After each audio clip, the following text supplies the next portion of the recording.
कैसे हो दोस्तों, मैं पीयूष राय आपका स्वागत करता हूं एग्जामशाला के यूट्यूब चैनल पे, जिसमें मैं आज आपको बताने वाला हूं कि एसबीआई जूनियर एसोसिएट की फॉर्म फिलिंग का प्रोसेस, जिसमें आपको छोटी से छोटी डिटेल और कितने साइज़ क्या पिक्सल में आपको अपनी इमेज रखनी है, मैं वो बताने वाला हूं।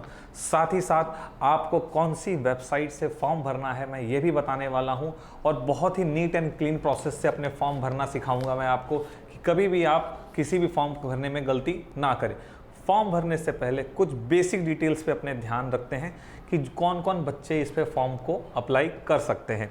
तो अपने सबसे पहले ये देखते हैं कि एसबीआई ने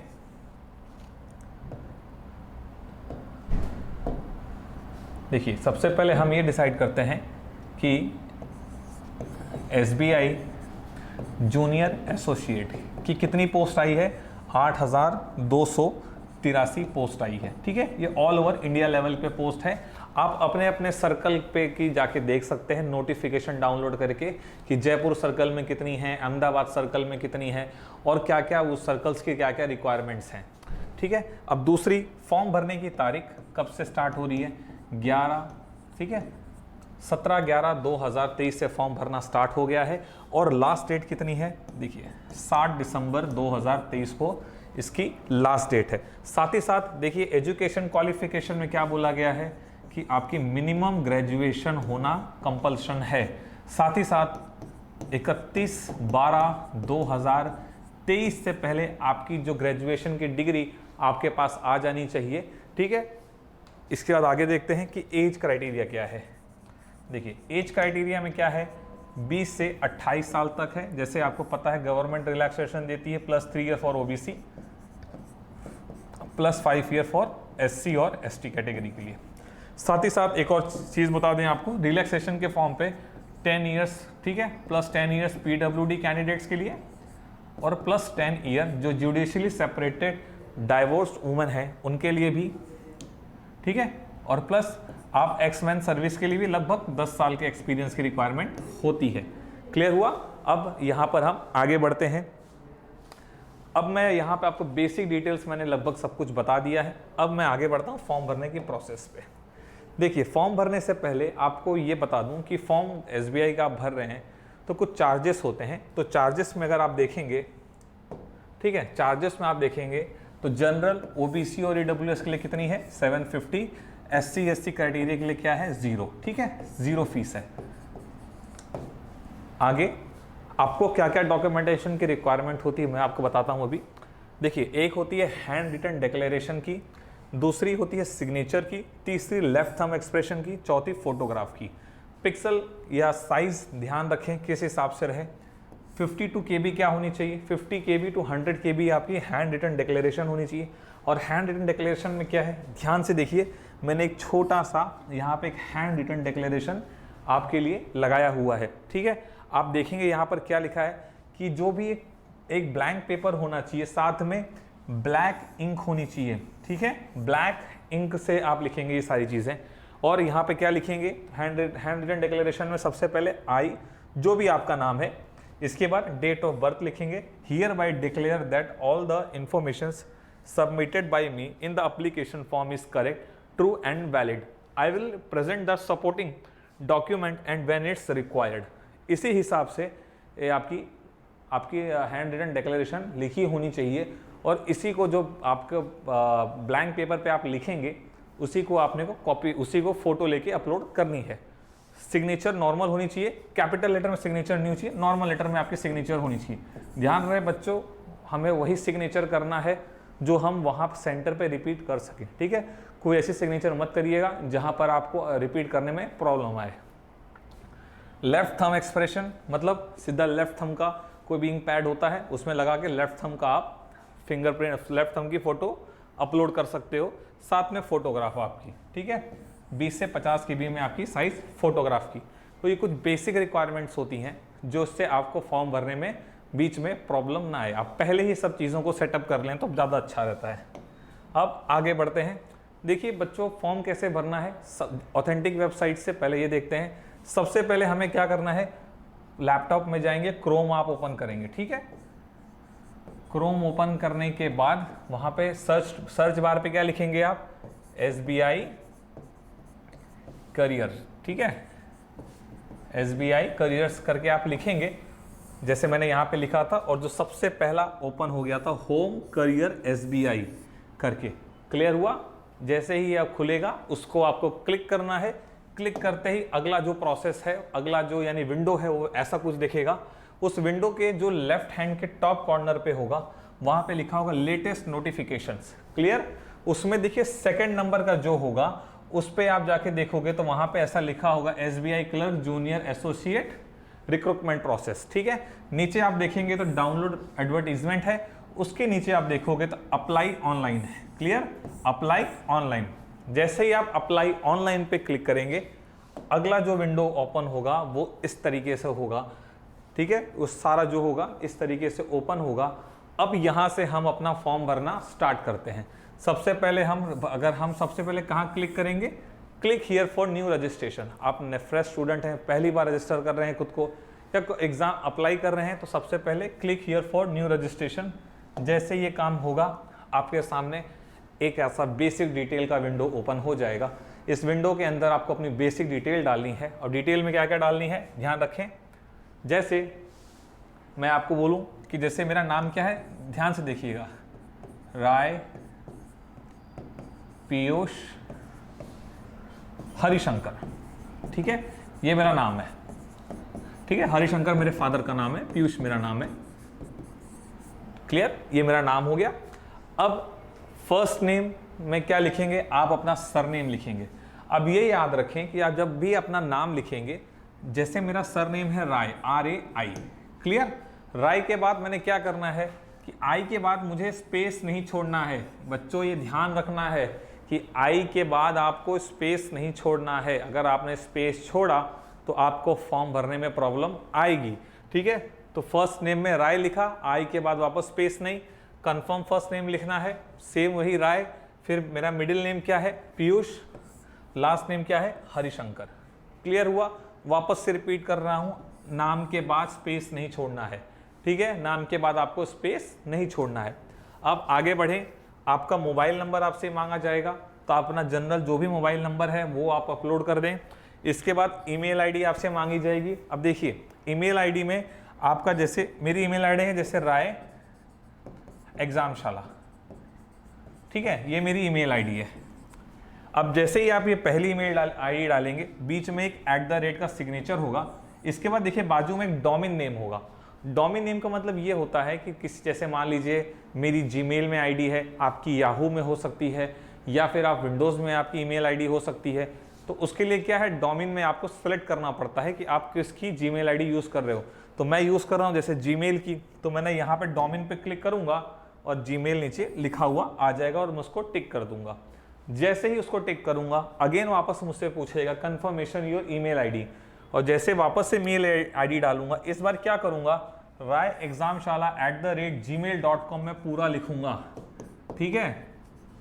पहले बार क्या हुआ था, डोमेन नेम मुझे सामने से प्रेजेंट हो गया। दूसरी बार कंफर्म में क्या होगा कि एज इट इज जैसे ही ऊपर लिखा है मैं ऐसे ही नीचे अपना ईमेल आईडी डालूंगा। ईमेल आईडी डालने के बाद ही सिक्योरिटी कोड मैं डाल दूंगा अपना, ठीक है, सिक्योरिटी कोड अपना डाल दूंगा।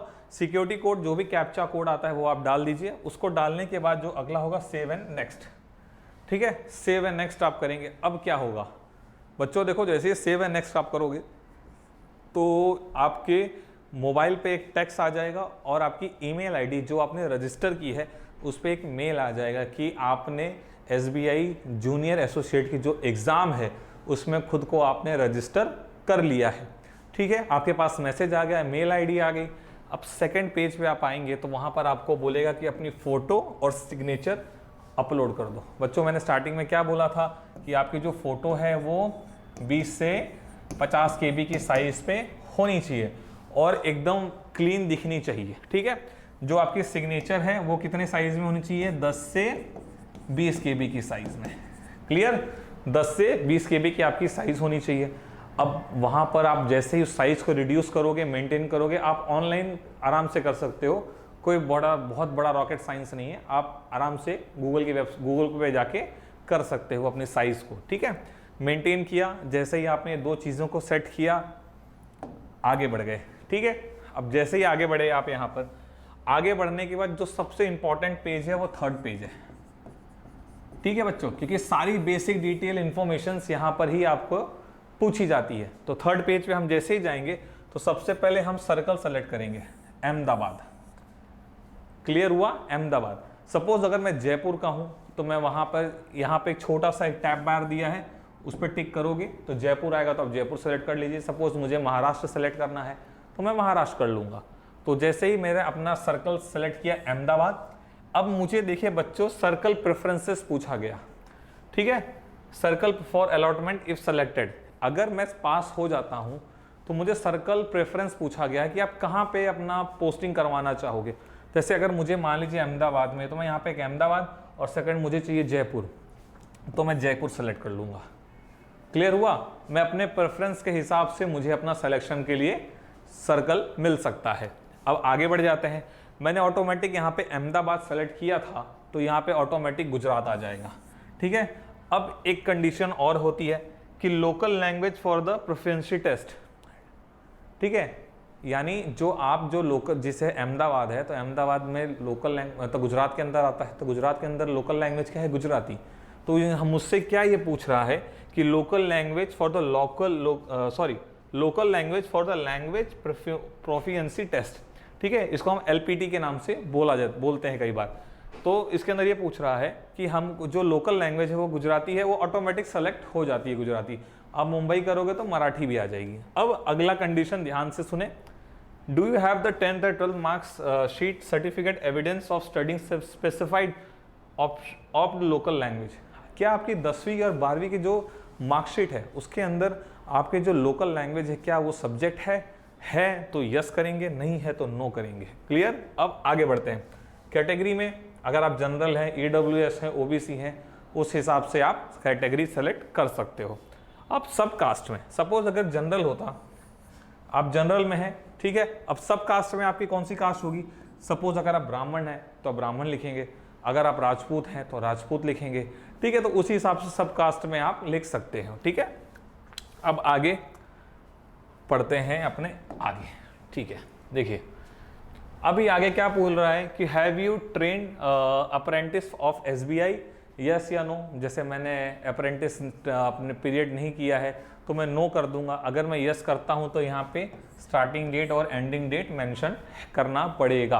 क्लियर? क्योंकि 2.5% का रिलैक्सेशन दिया हुआ है एग्जाम के अंदर, नोटिफिकेशन पढ़ लोगे आपको उसमें दिख जाएगा। आगे बढ़ते हैं। अब जैसे ही आप आगे बढ़ोगे, आगे बढ़ने के बाद क्या पूछा है कि आपको क्या बेंचमार्क डिसेबिलिटी है क्या 40% और उसके ऊपर ज़्यादा? मुझे नहीं है तो मैंने नो किया। अगर आपको होगी यस, तो यस करने के बाद आपको जो आपको डिसेबिलिटीज़ हैं सारी डिटेल्स आपको यहाँ पर लिखनी पड़ेगी और मेंशन करना पड़ेगा, ठीक है, गवर्नमेंट सर्टिफिकेट्स के हिसाब से। अब मैं आगे बढ़ता हूँ। अब आगे बढ़ने के बाद मुझे क्या लिखा होगा? Religion do you which you belong, तो मैं हिंदू हूँ तो मैंने हिंदू किया। क्रिश्चियन रहेंगे तो क्रिश्चियन कर दोगे आप, ठीक है। Do you belong to the religious minority community, मैं नहीं था तो मैंने नो किया। आप रहेंगे, अगर आप पारसी हैं तो आप यस कर देंगे, ठीक है। नेशनलिटी और सिटीजनशिप, इंडियन ऑटोमेटिक आ जाता है यहाँ पर। अब यहाँ पे आगे क्या बोला है देखिए, ध्यान से पढ़ते हैं कि क्या आपको एज रिलैक्सेशन में हेल्प चाहिए, क्योंकि अगर under divorced widow, divorced women judicially separated from their husband who are not remarried, ठीक है। मैंने आपको स्टार्टिंग में कहा था ना 10 ईयर का रिलैक्सेशन, तो रिलैक्सेशन इसी के बेस पर होता है। जैसे मेरा नहीं था तो मैंने नो, अगर आपका होगा तो आप यस कर देंगे। क्लियर? एक्स सर्विसमैन का आपसे पूछ रहा है तो नो, ठीक है। आगे बढ़ते हैं। आगे मुझसे पूछ रहा है कि डिसेबल्ड एक्स सर्विसमैन है तो नो, अपना नहीं था तो नो कर दिया गया। पीरियड ऑफ सर्विस, ये सारी चीज़ें जो भी एक्स मैन सर्विस पीरियड है उसमें आप यस नो, मतलब अगर मैं नहीं हूं तो मैं नो करके आगे बढ़ जाऊंगा। क्लियर हुआ? अब आगे बढ़ते हैं। लिखा है, क्या लिखा है? Are you already working in SBI in the clerical grade.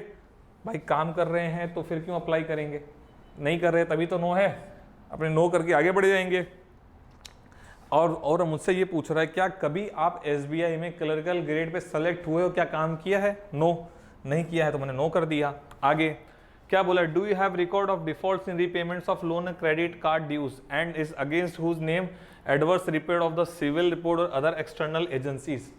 आपके नाम पे कभी कोई डिफ़ॉल्टर हुआ, आपके नाम पे कभी कोई डिफ़ॉल्ट हुआ है, ठीक है, ये पूछ रहा है आपसे। और आप और ने लोन और क्रेडिट कार्ड के ड्यूज प्रॉपर पे किए हो कि नहीं किए हो, वो रिलेटेड में आपके जो सिविल स्कोर है वो चेक किया जाएगा, ठीक है। तो आपने क्या किया, आप मैं नहीं हूँ तो मैंने नो कर दिया, अगर आप हो तो आप यस करोगे। इसके बाद आप डिटेलिंग उसको देनी पड़ती है आपको। फिर आगे बस ये बेसिक डिटेल्स है, आगे बढ़ते हैं। फिर अब देखिए यहाँ पर ये पूछा, ये इंपॉर्टेंट टॉपिक है हमारे लिए, कि ये पूछ रहा है कि आप जो प्रीलिम्स एग्जाम है आप कहाँ देना चाहते हो। जैसे मैं सूरत का लोकल हूँ तो मैंने सूरत सेलेक्ट कर लिया। अब मुझसे ये पूछ रहा है कि मेंस एग्जामिनेशन कहाँ देना चाहते हो, तो मैंने वापस सूरत लिखा क्योंकि सूरत वहाँ पे ऑप्शन दिया हुआ था। आपकी सिटी अगर अहमदाबाद है तो आप अहमदाबाद सेलेक्ट कर लीजिए। क्लियर। अब आईडी प्रूफ में मुझसे क्या मांगा है, देखिए आईडी प्रूफ में आप जब टिक करेंगे तो वहाँ Aadhaar card, driving licence, PAN card, passport, ये सारी चीज़ें मांगेंगी। तो मेरे पास जो पैन कार्ड था, मैंने पैन कार्ड का ऑप्शन लिखा और पैन कार्ड का पूरा मैंने डिजिट नंबर यहाँ पे लिख दिया। क्लियर हुआ। अगर आपका आधार कार्ड है तो आप आधार कार्ड का 12 डिजिट का नंबर भी लिख सकते हो, कोई दिक्कत नहीं है इसमें, ठीक है। अब आगे बढ़ते हैं। अब ये पूछा है कि आप एग्ज़ाम कौन से लैंग्वेज में देना चाहते हो। जैसे मुझे देना था इंग्लिश और हिंदी में, अगर आपको अगर ऑप्शन है तो आप इंग्लिश और गुजराती में भी दे सकते हो, कोई प्रॉब्लम नहीं है। अब डेट ऑफ बर्थ डालना है वो आप डाल देंगे, मेल फीमेल क्राइटेरिया है वो डाल देंगे आप। वो डालने के बाद अगला आपसे जो पूछेगा कि ट्विन सिस्टर यस या नो, नो था तो नो, यस होगा तो यस कर देंगे। अब आगे आपका स्टेटस क्या है, मैरिड हो, अनमैरिड हो, विडो हो, डाइवोर्स्ड है, क्या है, तो अनमैरिड था तो अनमैरिड कर दिया गया। अब मेरे को यहाँ वापस पूछा जाएगा कि व्हाट आपके पापा का नाम और मम्मी का नाम क्या है। तो जैसे मैंने आपको लास्ट टाइम भी कहा था, मेरे पापा का नाम है हरिशंकर, ठीक है, मेरे दादाजी का नाम है रामनाथ और लास्ट में राय। बच्चों में वापस से रिपीट कर रहा हूँ, नाम के बाद स्पेस नहीं छोड़ना है, अगर स्पेस छोड़ोगे तो दिक्कत देगा, ठीक है। नाम के बाद स्पेस नहीं छोड़ना है। सेम वही मेरी मदर का नाम मुझसे पूछा गया है तो मैं अपनी मदर का नाम भी सेम रिपीट करूंगा। रिपीट करने के बाद अब मुझसे मेरे घर का एड्रेस पूछा जाएगा, ठीक है। अब मैं घर का एड्रेस भी उसमें डाल दूंगा। सब डालने के बाद अब आगे में जो इंपॉर्टेंट डिटेल है वो अपने देखते हैं। अब इसमें इंपॉर्टेंट डिटेल ने मेरे से ये पूछा गया कि आपका एजुकेशनल बैकग्राउंड क्या है। मेरा एजुकेशनल बैकग्राउंड था बीकॉम, तो यहाँ पे लिख दिया मैंने सब डिग्री सब्जेक्ट या स्ट्रीम में मैंने कॉमर्स लिख दिया। इसके बाद यहाँ लिखा है अपीयर्ड या पास, तो मैं पास हूँ। कॉलेज का नाम या यूनिवर्सिटी का नाम, तो मैंने यूनिवर्सिटी का नाम दे दिया। मेरे से डेट ऑफ पासिंग पूछा गया। क्लियर बच्चों। डेट ऑफ पासिंग कैसे निकाल देखते हैं, जब भी आपका रिजल्ट होगा, ठीक है, मैं पर्टिकुलर VNSGU यानी VNSGU का मैं आपको डिटेलिंग दे रहा हूँ। आपका जो भी ये फाइनल ईयर की मार्कशीट होगी ना, यहाँ बॉटम लेफ्ट हैंड के बॉटम में आप देखोगे ना तो डेट ऑफ इशू लिखा होता है, ठीक है। उसके आगे जो जो डेट लिखी होती है वही डेट ऑफ आप योर पासिंग होती है। क्लियर हो गया, ठीक है। अब इसके बाद परसेंटेज कितने मिले और ग्रेड कौन सा, मेरा फर्स्ट क्लास ग्रेड था तो मैं फर्स्ट क्लास। अगर आपका PG है तो सेम वही PG का प्रोसेस करना होगा आपको। आगे बढ़ते हैं। अब आगे बढ़ने के बाद मुझसे ये पूछ रहा है कि क्या आपको प्री ट्रेनिंग चाहिए। मैंने किया नो, मुझे नहीं चाहिए प्री ट्रेनिंग।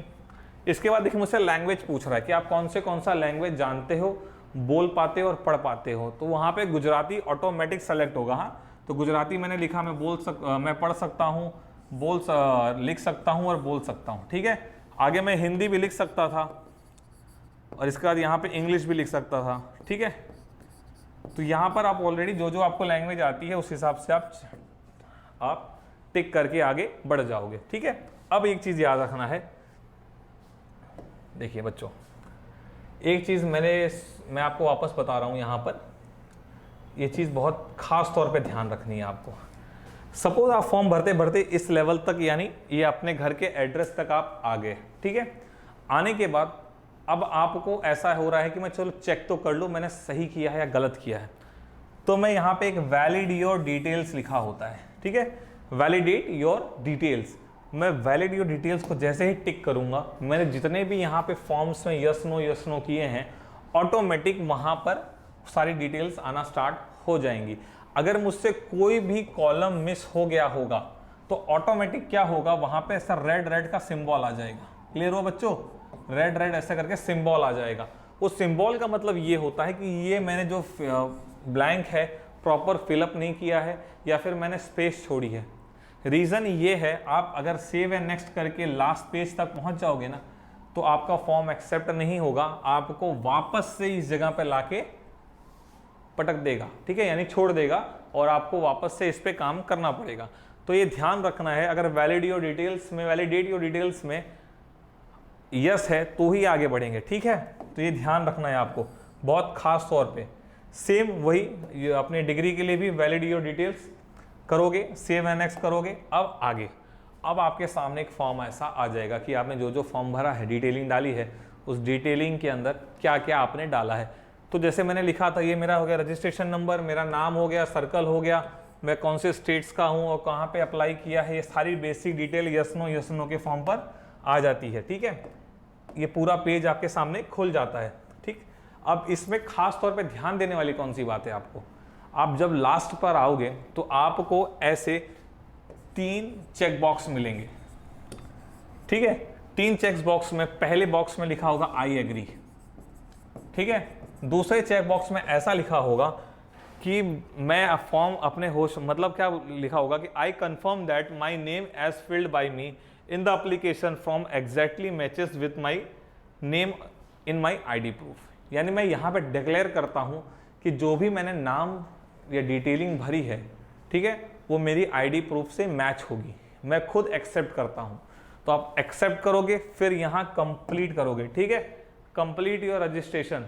बच्चों याद रखना, अगर यहाँ पर आपने कुछ आपसे गलती हो गई है फॉर्म भरने में, ठीक है, कंप्लीट रजिस्ट्रेशन से पहले आपसे कुछ गलतियां हो गई हैं फॉर्म में, तो क्या होगा कि आप अभी भी आप सुधार सकते हो, क्योंकि आप कंप्लीट नहीं कर रहे हो। एक बार आपने कंप्लीट योर रजिस्ट्रेशन कर दिया, इसके बाद आप क्या कर सकते हो, फिर आप फॉर्म में पीछे नहीं आ सकते, ठीक है। अब आप ये बोलोगे सर हमसे गलती हो गई, हम तो बाहर आ रहे हैं। अब बाहर आप आ जाओगे तो क्या होता है, जनरली बाहर आ जाओगे तो आप जैसे ही बैक का ऑप्शन डालोगे, ऑटोमेटिक क्या होगा, आपको इंटरनेट से बाहर, मतलब फॉर्म से बाहर आ जाओगे। अब फॉर्म से जब बाहर आ जाओगे तो अब क्या करना होगा कि फॉर्म के अंदर लॉगिन कैसे करें। याद करो बच्चों, मैंने आपको बताया था कि जब आप पहला पेज कंप्लीट करोगे तब आपको एक मेल आ जाएगा, साथ में एक मैसेज आ जाएगा। उस मैसेज के अंदर आपका रजिस्ट्रेशन और पासवर्ड होगा। पहले पेज पर वापस आना है, यहाँ पर रजिस्ट्रेशन नंबर डालना है, यहाँ पासवर्ड डालना है और यहाँ पे आपको सिक्योरिटी कोड डालना है। सिक्योरिटी कोड वहाँ पे प्रेजेंट होता है, ठीक है। उसको करके ही जैसे ही आप करोगे सबमिट करना होगा, सबमिट करते ही, ठीक है, सबमिट करते ही डायरेक्ट ये पेज आ जाएगा आपके पास। सबमिट करते ही डायरेक्ट लास्ट वाला पेज खुल जाएगा जहां आप छोड़े थे। क्लियर? चलिए, मैं आई होप सो मैं समझाने अच्छे से समझा पा रहा हूं आपको चीज़ों को, ठीक है। अब आगे बढ़ते हैं। अब यहाँ पर देखिए थंब, जो आपने पहले उसकी फ़ोटो ली थी थंब की, और हैंड रिटन डिक्लेरेशन जो आपने लिखा हुआ था। क्लियर बच्चों? थंब की यहाँ पे फ़ोटो अपलोड करोगे, हैंड रिटन डिक्लेरेशन की फॉर्म यहाँ अपलोड करोगे, ठीक है। साइज़ क्या थी, ठीक है, 20 से 50 KB। हैंड रिटन कितनी थी, 50 से 100 KB की साइज़। क्लियर? जैसे ही आप करोगे सेव एंड नेक्स्ट करोगे, सेव एंड नेक्स्ट करते ही आपके सामने एक विंडो ओपन हो जाएगा जिसके अंदर आपको सारी आपको पेमेंट कैसे करना है, क्रेडिट कार्ड से करना है, डेबिट कार्ड से करना है, डेबिट कार्ड प्लस ATM से करना है, यहाँ पे ऑप्शन होगा QR से करना है कि UPI से करना है। आप जो भी ऑप्शन सेलेक्ट करोगे वहाँ पे ऑटोमेटिक QR अगर आप करते हो तो QR का ऑप्शन खुल जाता है। QR को स्कैन करोगे, ठीक है, यहाँ पे 750 रुपये दिख जाएगा। आप 750 रुपये जैसे ही पे कर दोगे आपका फॉर्म हो जाएगा, फिल हो जाएगा। अब फॉर्म फिलअप करने के बाद बच्चों आपके पास फिर से एक मैसेज आएगा और एक मेल आएगा कि आपका पेमेंट हमारे तक पहुंच चुका है और हम आपके जो फॉर्म होती है उसको एक्सेप्ट कर रहे हैं। ये फॉर्म कौन, ये मैसेज कौन करता है, SBI करता है आपको। क्लियर? यहाँ पर आपका फॉर्म फिलअप हो जाता है। आप इसके बाद आप क्या करोगे, इसके बाद सारी, अगर आप बोलोगे सर मैंने जो फॉर्म अप्लाई किया है, ठीक है, आपने तो पेमेंट कर दिया, सब कुछ कर दिया, अब आप बोलोगे सर मैंने जो फॉर्म अप्लाई किया है मुझे वो फॉर्म को डाउनलोड करना है, डाउनलोड करके मुझे अपने PC या कहीं भी ड्राइव में सेव करना है, तो मैं उसका भी तरीका बता देता हूँ। आपने फॉर्म भर दिया, फॉर्म भरने के बाद क्या करना है बच्चों, वापस से इस पेज पर आना है। क्लियर? वापस से इस पेज पर आना है, अपना रजिस्ट्रेशन नंबर डालोगे, पासवर्ड डालोगे, सिक्योरिटी कोड डालोगे, आपका जो भी फॉर्म होगा वो ऑटोमेटिक डाउनलोड हो जाएगा और आप वो अपने डेस्कटॉप या पीसी या मोबाइल कहीं भी सेव कर सकते हो। ठीक है, कि भविष्य में आपको वो काम आ जाएगा। ठीक, अब यहाँ पे हमारा फॉर्म भरने का प्रोसेस हो जाता है कंप्लीट। इसके बाद भी अगर कोई आपको एक्स्ट्रा रिक्वायरमेंट आए कि सर अभी भी मुझे दिक्कत है फॉर्म भरने में, मुझे समझ में नहीं आ रहा है फॉर्म कैसे भरें, तो देखिए बच्चों, ये मेरा नंबर है 7574000944। ये मेरा नंबर है, इस नंबर पे आप मैसेज कर सकते हो। ठीक है, इस मैसेज पे आपको रिप्लाई आ जाएगा। और अगर स्पेशली आप वडोदरा, अहमदाबाद या सूरत से हो तो आपको तो एग्जामशाला आपके नज़दीक में ही है, आप वहाँ से भी जाके फॉर्म फिलअप कर सकते हो और कोई भी दिक्कत आपको फॉर्म फिलिंग में नहीं आएगी। Till then thank you, goodbye. पढ़ते रहें और मेहनत करते रहें और जुड़े रहें एग्जामशाला के यूट्यूब चैनल पे। यहाँ पे आपको सारे फॉर्म्स की इन्फॉर्मेशन दी जाएगी। तब तक के लिए मैं साइनिंग ऑफ करता हूँ, पीयूष राय।